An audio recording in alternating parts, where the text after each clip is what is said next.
উপর ভিত্তি করে পরিচালিত।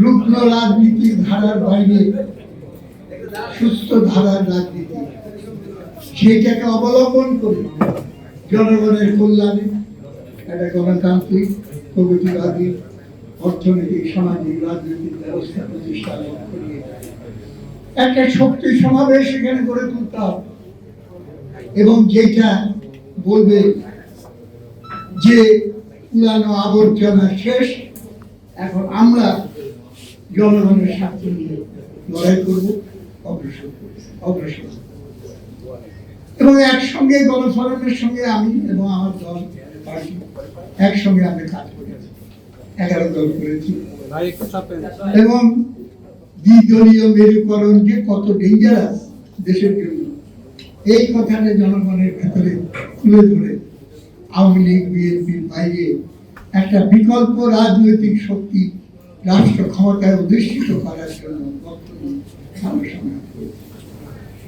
এই সংগ্রামটা, এই কর্তব্যটা জন্মলগ্ন থেকে গণফোরামের ছিল, এবং আজকে সেটা আরো বেশি প্রাসঙ্গিক। কারণ দেশ ফ্যাসিস্ট শাসনের বিরুদ্ধে একটা ঐতিহাসিক গণ অভ্যুত্থানের পটভূমি বলতে একটু খারাপ লাগছে, 1 বছর পর পটভূমি বলাটা একটু বেদানা হয়। ইউনুস সাহেবের কাছে গেছিলাম, দেখা হচ্ছিল, উনি ডেকে গেছিলেন, বললেন যে ইলেকশন দিব, তো ইলেকশন একটু সময় টময় যাক, একটু পরিস্থিতি ভালো হোক। আমি বললাম, আপনি কেমনি শিওর হচ্ছেন যে সময় গেলে পরিস্থিতি ভালো হবে না খারাপ হবে? ইতিমধ্যে দেখতে পাচ্ছেন পরিস্থিতি আরো খারাপের দিকে যাচ্ছে, ষড়যন্ত্র হচ্ছে। আমরা এরশাদের পতনের পর 3 মাসের ভেতরে শাহাবুদ্দিন সাহেব ইলেকশন দিয়ে দিয়েছে, এবং রহমান সোলানের নেতৃত্বে টাস্ক ফোর্স গঠিত হয়েছে, এবং সেই 19টা বিষয়ে টাস্ক ফোর্সের সুপারিশমালা বই আকারে ছাপা হয়েছে। 3 মাসের জায়গায় 6 মাস, 6 মাসের জায়গায় 9 মাস, 9 মাসের জায়গায় না 1 বছর টাইম চলে গেছে।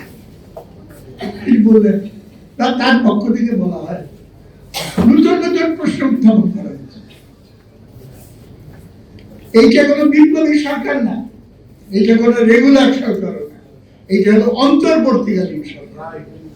অন্তর্বর্তীকালীন বাংলা শব্দ, এটার অর্থ কি?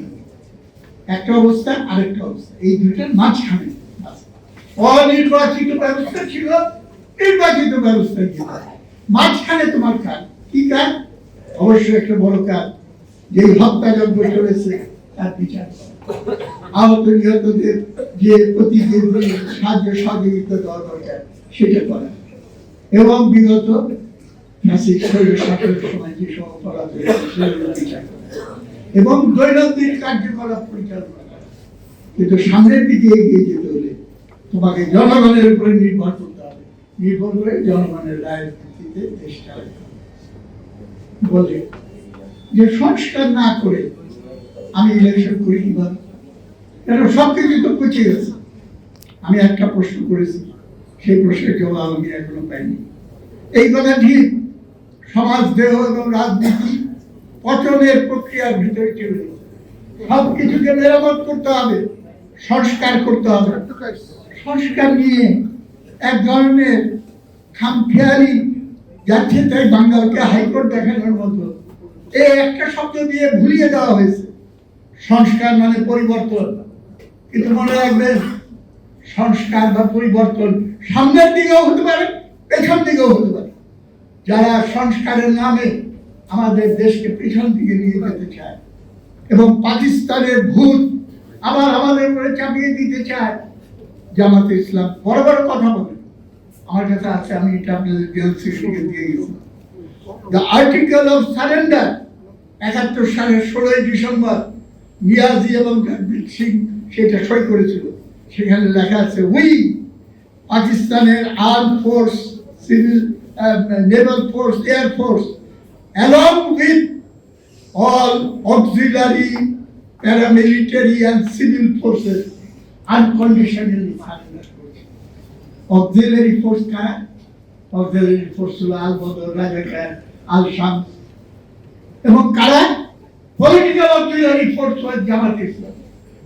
এবং এটা হাতে কলমে এটা অস্বীকার করার উপায় নেই। এখানকার সরকারের 3টা মন্ত্রী না 2টা মন্ত্রী তাদের ছিল।